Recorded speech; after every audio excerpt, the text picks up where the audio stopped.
सहजानंद स्वामी महाराज की जय जय जय। धाम धामी मुक्तो की जय जय जय। सर्वगुणातीत सत्पुरुषों की जय जय जय। जे उत्पत्ति तथा स्थिति लय करे वेदो स्तुति उच्चरे। जे नारोम सुछिद्र मानुषम ब्रह्मांड कोटि हरे। माया काल रवि शशि सुरगण आज्ञान लोपीक्षण। एवाक्षरधाम नाधिपति श्री स्वामी नारायण। महाध्यानाभ्यासं विदतमजस्त्रं भगवत पवित्रे सम्प्राप्तं। स्थितिमतिवरेकान्तिकवृषे सदानन्दं सारं परमहरिवार्ताव्यसनिनं।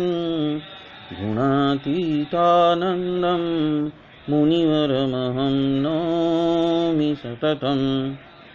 साध्योऽष्टाङ्गयोग प्रगटहरितनी प्रीतिमाटे प्रयत्ने। शोधी वेदांत तत्व सकल ग्रही लिधा जेम सिंधु तिरत्ने। आदि व्याधि उपाधि प्रणत जनतणी ताड़ी कीधी समाधि।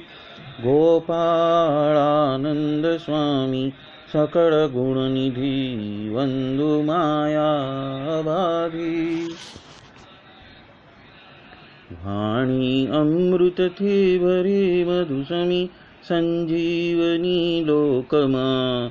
दृष्टि मां भरी दिव्यता निरतता सुदिव्य भक्तो बधा। हइये हेत भर्यु मीठू जननी सो नेहास्य मुखे वस्यो। ते श्री ज्ञान योगीराज गुरु ने निथे नमो भावसु। जेनी अमृतवाणी तो वही रही साक्षात महिमा रूपे। जेनी ब्राह्मी स्थिति अहोलिन करे शुभव्य अक्षर पदे शरणागत निज अल्प जीव सहुना श्रेयार्थ तत्पर रहे काका स्नेहल सिंधु दिव्य विभुने हयो तो वंदन करे। जय जय जय। धाम धामी मुक्तो की जय जय जय। आज हम गोपालानंद स्वामी की बातें प्रकरण 17वां विवेकी पुरुष के लक्षणों की बातें गोपालानंद स्वामी कर रहे हैं और बात नंबर 189। जैसा राजा होता है ऐसी ही उसकी सभा होती है। उसी तरह जैसे गुरु में दैवत होता है उतना ही दैवत शिष्य में भी आता है। और स्वयं यदि अपनी गहराई को हम नापे और यदि स्वयं का अपमान भी हो जाए अथवा तो सत्संग में भी अपमान हो जाए या फिर जिसको हम भजते हैं वो ही हमारे लिए गिरने का कारण बन जाए तो सत्संग रहता नहीं है। इसीलिए हमें हमारे जो तड़ है मतलब कि हमारी जो गहराई है उसको हमेशा तपाश करके सत्संग करते रहना। और इस तरह से यदि हम सत्संग करते रहेंगे तो सत्संग कभी टलेगा नहीं। उसके ऊपर अहमदाबाद के दो जो व्यापारी थे उसका दृष्टांत दिया। तो दृष्टांत क्या था कि अहमदाबाद में खोड़ोजी और मोकोजी नाव के दो व्यापारी थे। वो पहले खाकी पंथ में आश्रित थे और तत्पश्चात श्रीहरि के आश्रित हुए। पर श्रीहरि और संतों ने उसके मान का जब खंडन किया तो वापस वो अपने पुराने खाकी गुरु के पास चले गए और तब उस गुरु ने उनको बहुत ही मान मर्तबा दिया और वापस बुला लिया। तो वो वापस उस पंथ में चले गए। इसी तरह से उनका जो सत्संग जो ऊपर से था तो वो वहाँ से च्युत हो गए, मतलब कि वहाँ से गिर गए। उनका ये स्वामीनारायण का सत्संग उनका छूट गया। तो हमें इसलिए हमेशा अपनी गहराई में जाना है, अपने गहराई को तपासना है कि हम जिससे जुड़े हैं वहाँ पे उनकी पूर्ण महिमा हमें समझ में आई है या नहीं आई है। और यदि नहीं आई है तो जो ऐसे एकांतिक है, ऐसे एकांतिकों का संग करेंगे तो वो कहीं ना कहीं से हमें कुछ न कुछ तो महिमा बताएंगे और जिसके वजह से हम टिक जाएंगे। ये बात यहाँ पे गोपालानंद स्वामी बता रहे हैं। बात नंबर 190। श्री जी महाराज कहते हैं कि सत्संग तो सभी करते हैं पर सभी का जो आधार है वो सुखी होने के लिए है। कोई अपना बड़प्पन के लिए सुखी रहता है तो कोई अच्छा खाने पीने के वजह से, तो कोई अच्छे वस्त्र के वजह से, तो किसी को चेला जो है अपने शिष्यगण हैं उसका आधार उसको रहता है। और जो हरि का दास है उसे तो भगवान की मूर्ति ही आधार रहती है। तो ये जो आगे की बात में जो हमें हमारी गहराई नापने की बात की, तो वो गहराई में क्या है?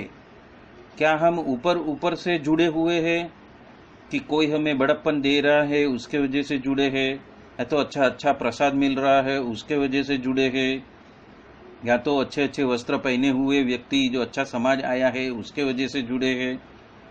तो हमारा जो आधार है, जुड़ने का आधार है, वो यदि ऊपर से होएगा कि मेरे जो परिवार वाले हैं या तो मेरे संबंधी इसमें जुड़े हैं, उसके वजह से मैं जुड़ता हूँ कि सभी के साथ में मेरा भी नंबर गिना जाए कि मैं भी एक भक्त हूँ। तो ये अपना नंबर गिनाने के लिए भी हम कहाँ पीछे न रह जाए, वो डर के वजह से भी वो सभी समाज के साथ में जुड़ जाते हैं, देखा देखी करते हैं।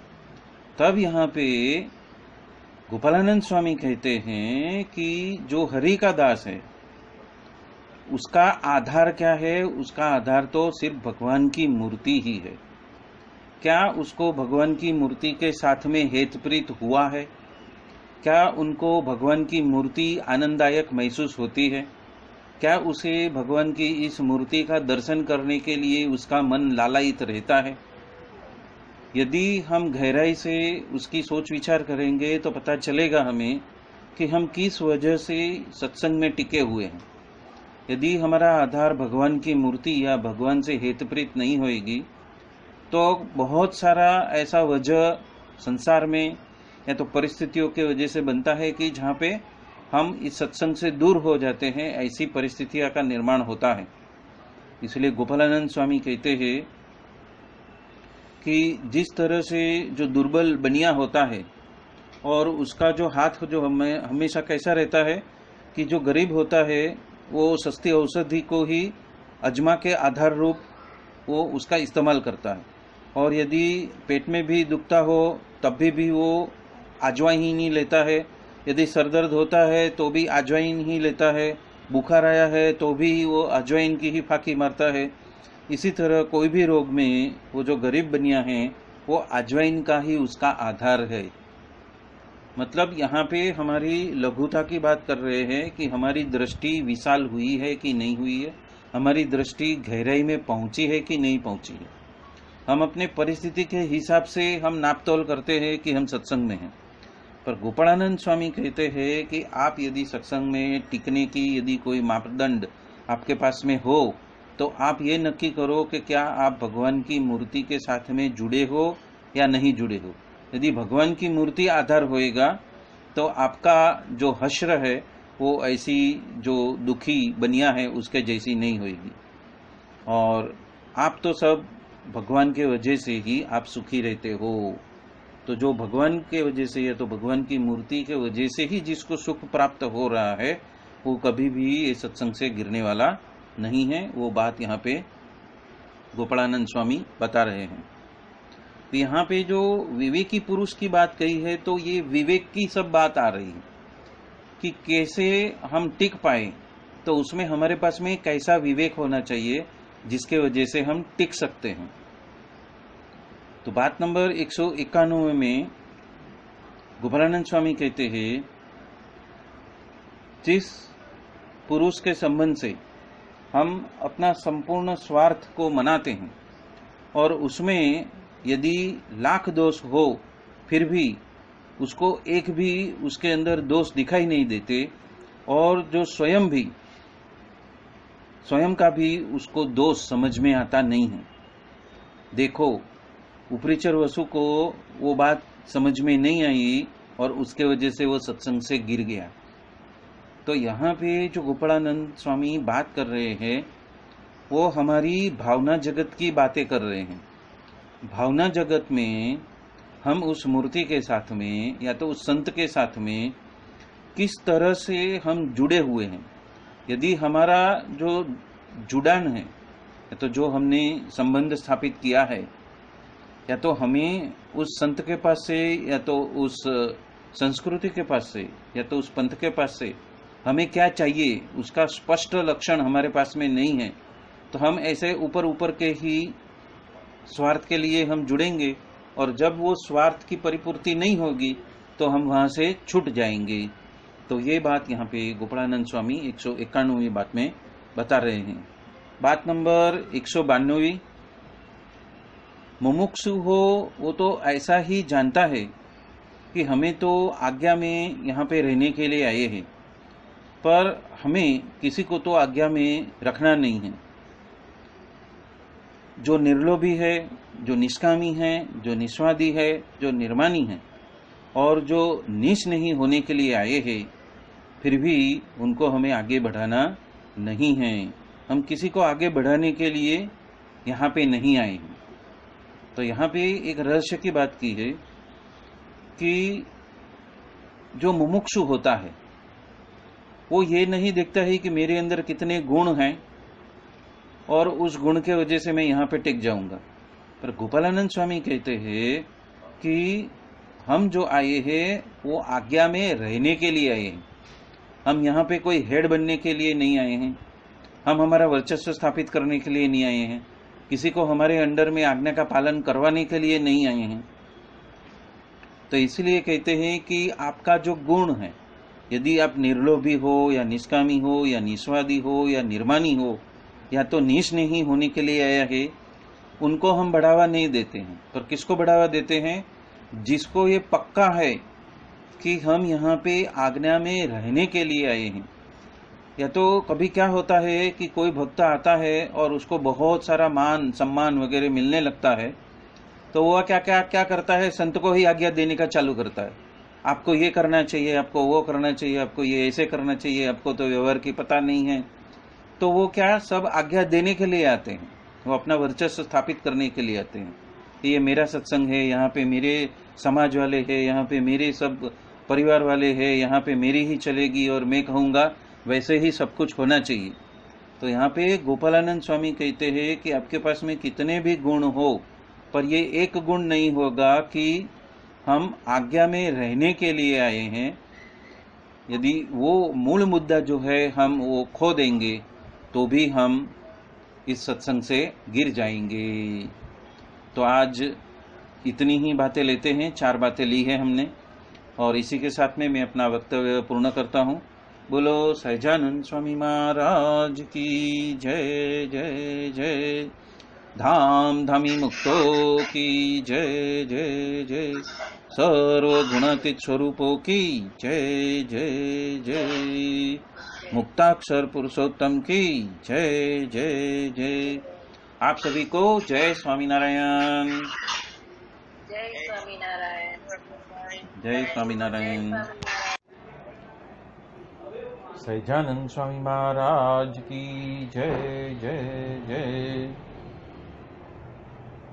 गोपालानंद स्वामी की बातें, प्रकरण 17, विवेकी पुरुषों के लक्षण, और बात नंबर 191।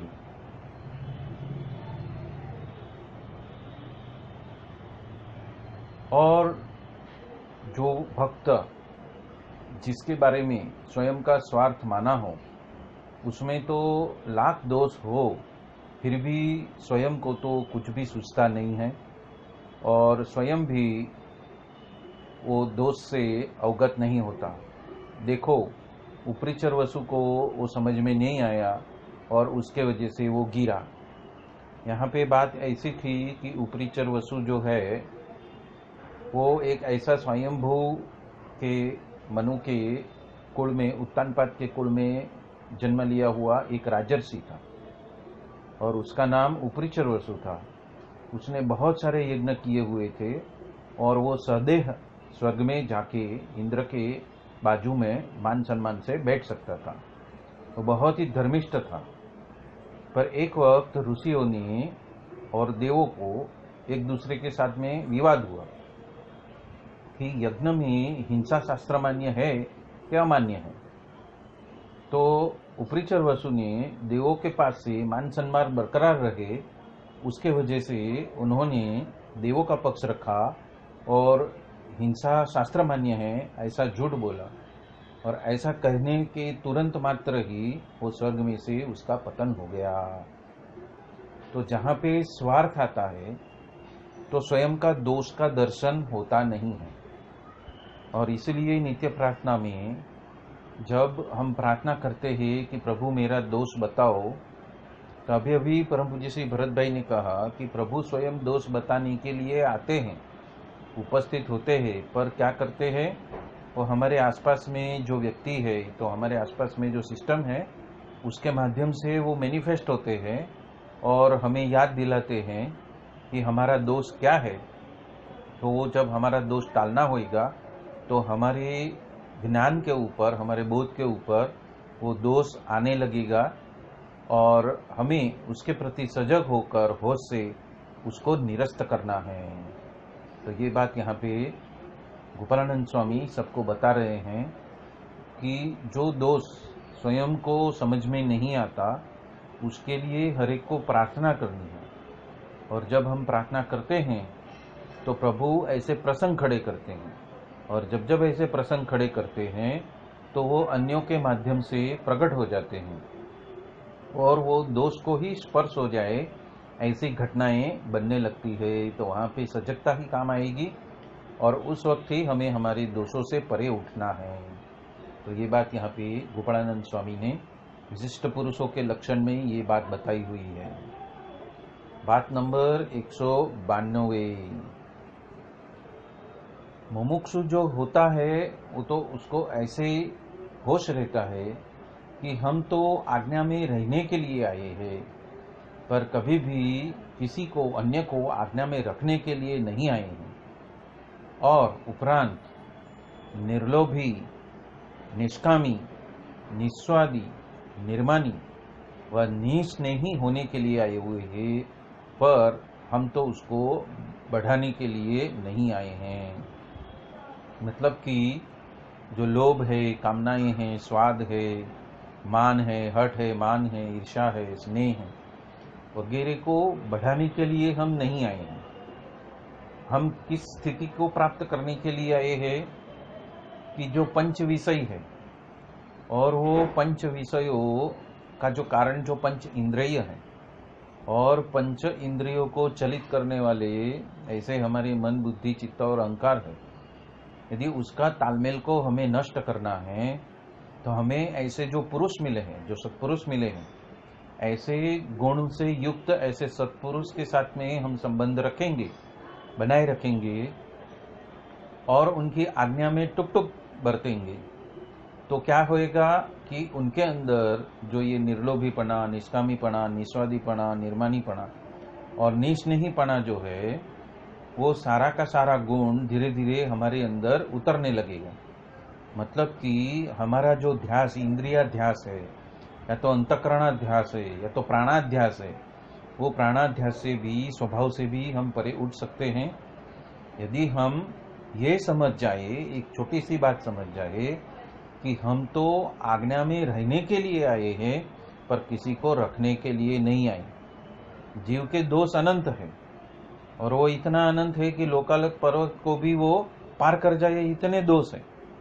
पर जैसे जैसे स्वयं के ऊपर, स्वयं के दोष दर्शन के ऊपर वो फोकस करता जाएगा, वो अनुसंधान उसका करता जाएगा, तो उसको एक एक दोष को निकालने के लिए कभी कभी 2 साल, 4 साल, 5 साल, 6 साल भी लग जाता है, और कभी कभी तो जन्म जन्मांतर भी लग जाता है, क्योंकि स्वयं को स्वयं का दोष समझ में आता ही नहीं है।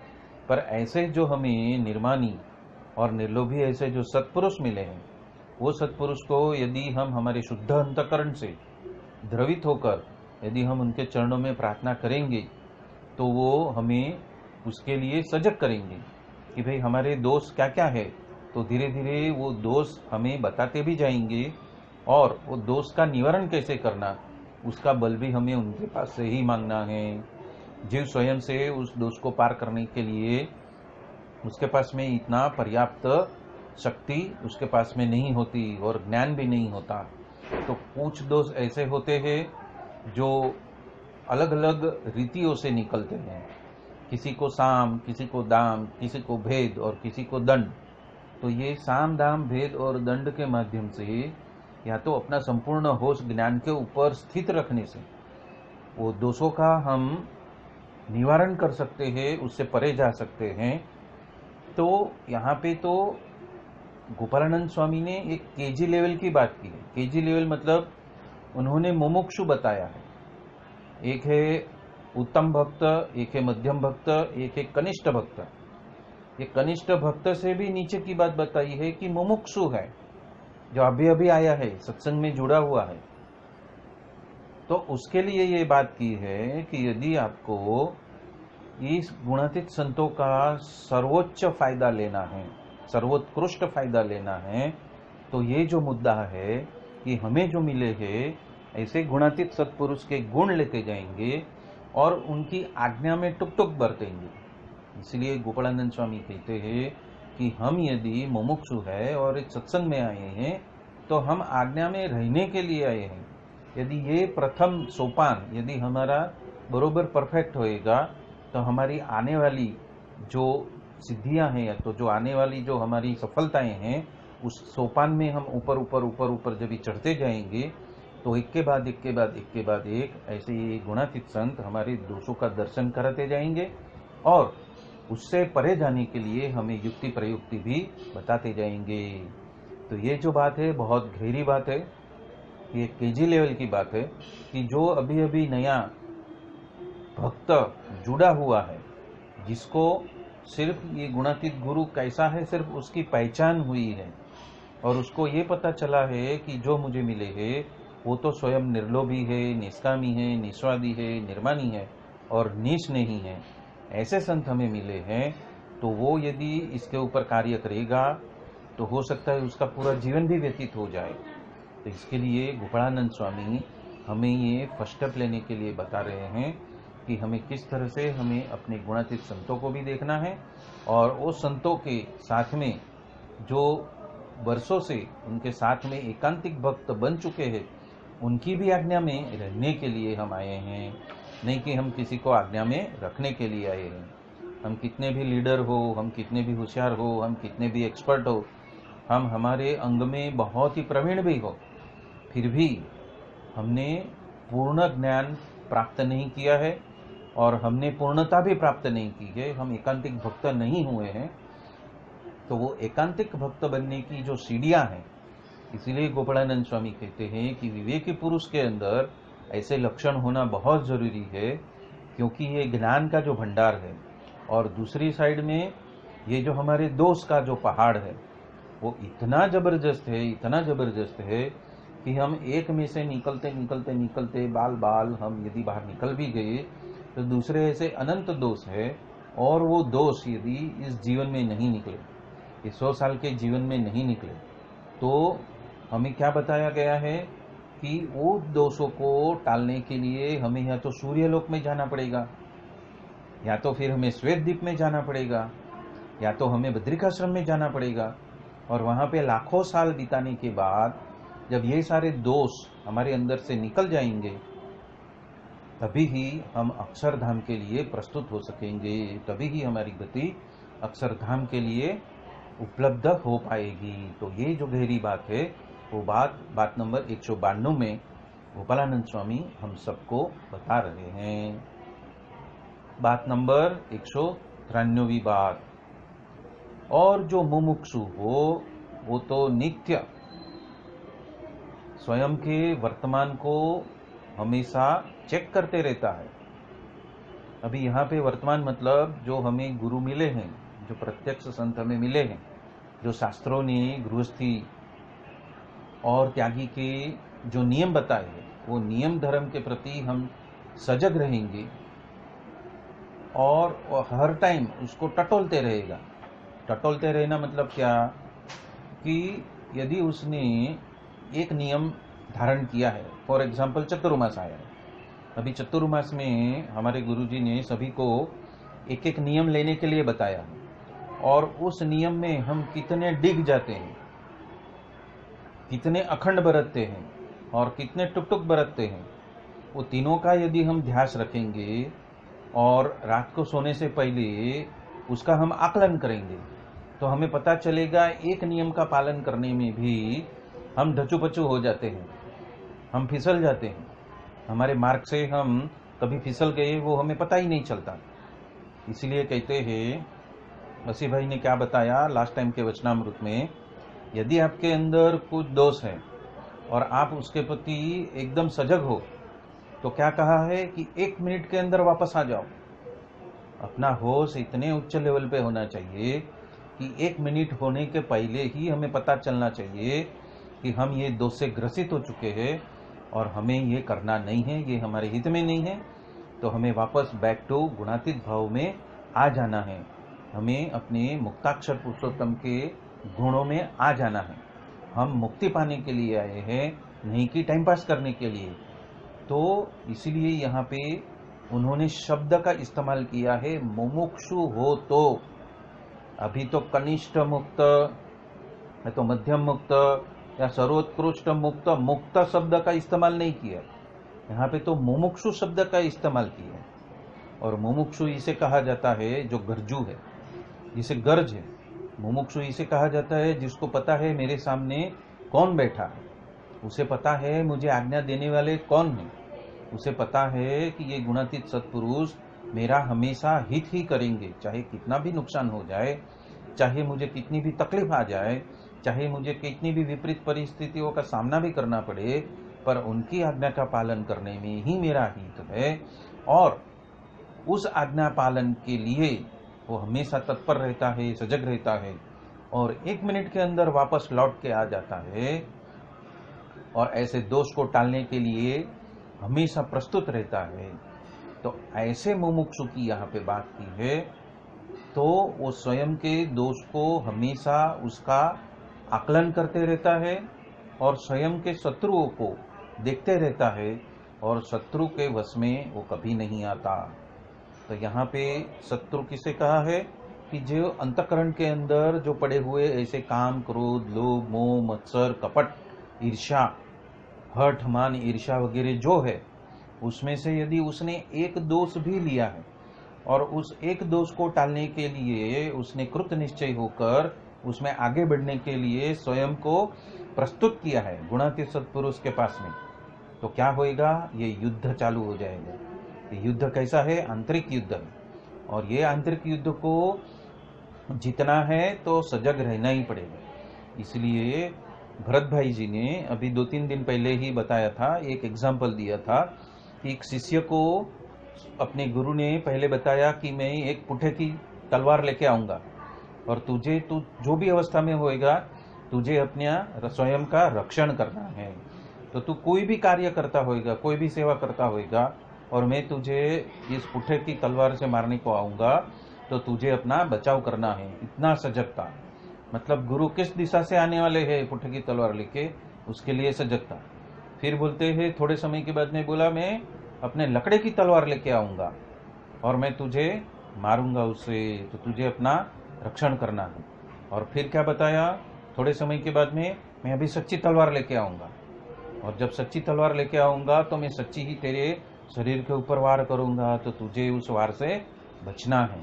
मतलब कि अपना होश को इतना उन्नत बनाना है कि यदि काम, क्रोध, लोभ रूपी ऐसे कोई भी शत्रु हमारे सामने, हमारे अंदर से यदि उद्भूत हो रहे हैं, आगे बढ़ रहे हैं, तो हमें अपने ऐसे लकड़े की तलवार लेके, हमारी ज्ञान की तलवार को लेके उसे परास्त करने के लिए प्रस्तुत हो जाना है, उससे युद्ध करने के लिए हाजिर हो जाना है। यदि हमारा होश ही नहीं होएगा तो क्या होएगा? 2 घंटे के बाद में पता चलेगा, अरे मैंने तो ये नियम लिया था और मैं 2 घंटे तक वो विपरीत ही वर्तन हो गया मेरा। तो ये विपरीत वर्तन होने के टाइम पे हमें क्या देखना है कि 1 मिनट में मैं वापस आ जाऊं, 1 मिनट में मैं अपने मूल स्वभाव पे लौट जाऊं कि मैं गुणातीत हूं, मुझे ये शोभा नहीं देता, और जो काम, क्रोध, लोभ, मोह वगैरह रूपी जो शत्रु उभर रहे हैं, तो मुझे उसे होश से, मेरे ज्ञान की तलवार से उसको काटना है, उसको पराजित करना है। तो पराजित करने के लिए मैं प्रस्तुत हूं। तो ये प्रस्तुत होने की बात यहाँ पे कही है। तो गोपालानंद स्वामी यहाँ पे हमें हमारे आंतरिक युद्ध में हमें संबल पाने के लिए हमें अलग अलग तरीके बता रहे हैं, और हमें सजग कर रहे हैं कि हमारी साधना कैसी है और किस तरह से हमें इस युद्ध को जीतना है। बात नंबर 194। श्री जी महाराज बताते हैं 3 प्रकार के वायु चलते हैं। उसमें कौन सा वायु चल रहा है? एक तो ऐसा वायु है जिसमें जो पत्ते हैं वो खर जाते हैं, गिर जाते हैं, और एक वायु तो ऐसा है जो सब टहनियों को तोड़ डालता है, और एक तो वायु ऐसा है कि जो पेड़ है उसको ही जड़ मूल से उखाड़ के नष्ट कर देता है। ये क्या है? ये उन्होंने एक दृष्टांत दिया है। वो किसके लिए दृष्टांत दिया है कि हमारे अंदर जो काम, क्रोध, लोभ रूपी जो शत्रु बैठे हैं, उस शत्रु को उखाड़ने के लिए हमारे पास में कितनी ताकत है, हम कितनी ताकत से उसके पीछे पड़े हैं, हम कितनी कृत निश्चयता से हम उसके पीछे पड़े हैं, और उसको उखाड़ फेंकने के लिए हम कैसे, कितने तत्पर है, कितने लालायित है, उसके लिए ये दृष्टांत दिया। उसी तरह एक तो संकल्प होता है और टल जाता है, मतलब कि दोष की ओर जो चल पड़ता है और उसको संकल्प हुआ और तुरंत वो अपनी ज्ञान की तलवार से उसको टाल देता है, तो संकल्प मात्र से ही वो टल जाता है। दूसरा है, एक तो पंच वर्तमान में फर्क उसका हो जाता है पर उसका वो प्रायश्चित करके वो सत्संग में बना रहता है। मतलब कि क्या है कि जो दोष है उसके ऊपर हावी हो जाता है, वो स्वयं परास्त भी हो जाता है, पर पंचवर्तमान में फर्क हो गया तो उसके लिए वो प्रायश्चित करने के लिए वो तत्पर रहता है, सत्संग को छोड़ता नहीं है और उसकी आज्ञा पालन में आगे बढ़ने के लिए वो सजग हो जाता है। तो ये दूसरे प्रकार का भक्त कहा, दूसरे प्रकार का मुमुक्षु बताया। और तीसरा तो जो सत्संग में है उसमें से चला ही जाता है, क्योंकि ये हर रोज का युद्ध है। ये 1 दिन 2 दिन 3 दिन 4 दिन महीना साल भर का युद्ध नहीं है, ये आजीवन पर्यंत का युद्ध है। क्योंकि ऐसे जो शत्रु है वो अलग अलग रूप से मैनिफेस्ट होते हैं और अलग अलग रूप से मैनिफेस्ट होने की वजह से वो अलग अलग रूप धारण करके अलग अलग व्याख्याएं लेकर अपने सामने वही कार्य करते हैं और हमें अपने पंचवर्तमान में से गिराने के लिए वो निमित्त बन जाते हैं। तो यहाँ पे गोपालानंद स्वामी हमें उसकी जो तीव्रता है, ये युद्ध की जो तीव्रता है और उस तीव्रता में कौन टिकता है और कौन संभल जाएगा और संभलने के लिए हमें क्या करना है वो बात बताइए। एक का तो ऐसा तीव्र संकल्प है कि जैसा ही संकल्प हुआ तुरंत वो अपनी सद्बुद्धि से उसको टाल देता है। और दूसरा, जब वो चिंतन मनन करता है, रात को बैठता है, तब वो देखता है कि मैं आज शत्रु से कैसे परास्त हो गया और तभी वो अपने प्रायश्चित करने के लिए तत्पर रहता है, पर सत्संग में बना रहता है। और दूसरा तीसरा कैसा बताया कि सत्संग में से ही चला जाता है। बात नंबर 195। इंद्रियां, अंतकरण, देवता और जीव ये सभी जैसे नेत्र में सूर्य के आने और जाने की गति को पहचानते नहीं है, उसी तरह अक्षराधिक सर्वे मुक्त पुरुषोत्तम की गति को नहीं जानते हैं। मतलब ये लेवल तलक हमें ऊपर उठना है, ये यहाँ पे लेवल बताया है। यहाँ पे गोपालानंद स्वामी क्या बताते हैं, जो सर्वोत्कृष्ट मुमुक्षु है, मतलब जो सर्वोत्कृष्ट एकांतिक भक्त है, उसको क्या पता चलता है कि अक्षर पुरुषोत्तम सर्वे मुक्त, अक्षराधिक सर्वे मुक्त पुरुषोत्तम की गति को नहीं जानते हैं, वो जानते हो जाए, क्योंकि उसको तो अभी अपने नेत्र में सूर्य कभी आया और गया उसकी ही पहचान नहीं है। तो ये अक्षराधिक सर्वे मुक्त पुरुषोत्तम के साथ में कभी आए और गए, उसकी तो पहचान उसको कभी होगी। तो वो स्टेज पे आने के लिए तो बहुत समय लगता है और वो हमारी सर्वोत्कृष्टता है। तो वो सर्वोत्कृष्टता का लेवल यहाँ पे गोपालानंद स्वामी हमें बता रहे हैं कि ऐसी स्थिति जब आएगी तब हम कह सकते हैं कि हम सर्वोत्कृष्ट ऐसे एकांतिक भक्त हो चुके हैं। तो इसी के साथ में हम आज का ये सत्संग यहाँ ही संपन्न करते हैं। बोलो सहजानंद स्वामी महाराज की जय जय जय। धाम धामी मुक्तों की जय जय जय। सर्वगुणातीत स्वरूपों की जय जय जय। मुक्ताक्षर पुरुषोत्तम की जय जय जय। आप सभी को जय स्वामीनारायण। पाय लागन सर। जय स्वामीनारायण सभी को। जय स्वामीनारायण। जय स्वामीनारायण।